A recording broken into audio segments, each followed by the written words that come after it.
सिंधुदुर्ग जिल्ह्यातील सावंतवाडी तालुक्यात माझगाव ग्रामपंचायतच्या सरपंचपदाच्या पोटनिवडणुकीत आता चुरस आणखीन वाढताना दिसतेय।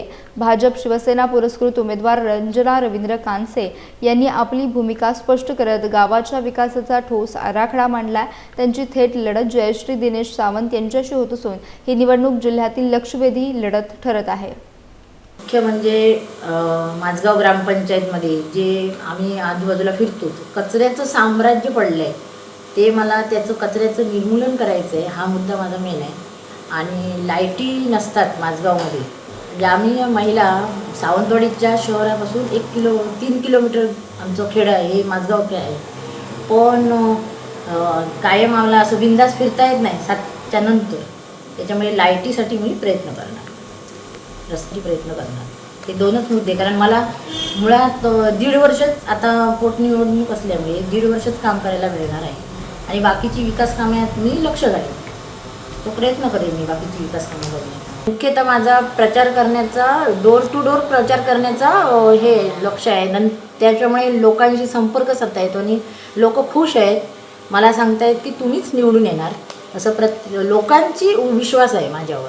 डेव्हलपमेंट म्हणजे प्रत्येक वेळी गटारं केली जातात, पण जेव्हा कॉन्ट्रॅक्ट येतो गटारं करतात, पण ती पूर्ण झाली की नाही हे नंतर बघितलंच जात नाही। सगळीकडे गटारं बघितली तर अर्धी केलेली आहेत, खड्डे पडलेले आहेत। उद्या सकाळी पाऊस पडला की त्या खड्ड्यातच आमची गाडी जाणार, म्हणजे रस्ते दिसतच नाही, सगळं खड्डेच दिसतात। त्याच्यामुळे हे कामं होतात पण ती अर्धवट टाकली जातात। आता आमचा हा बाजूचा 500 मीटरचा रस्ता आहे आमच्या जो हरसवंतवाड्यात, तो बऱ्याच म्हणजे अडचणी येऊन अर्धवट झालेला आहे आणि पुढे निमुळता होत गेलेला आहे, म्हणजे पूर्ण झालाच नाही तो शेवट। कॉन्ट्रॅक्ट येतात पण तो कामं पूर्ण होत नाही, अडीअडचणी खूप येतात त्याच्यात। प्रचारात साथ देतात पण राजकारणात काय होईल हे मी सांगता येत नाही, म्हणून मी तयारीत आहे।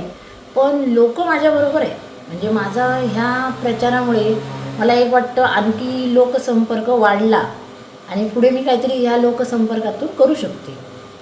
मला प्रत्येक म्हणजे घर टू घर फिरल्यावर असा कॉन्फिडन्स आला आहे की निदान म्हणजे 80% तरी लोक माझ्याबरोबर आहे, त्याच्यामुळे नक्कीच मी विजयी होणार अशी मला खात्री झालेली आहे।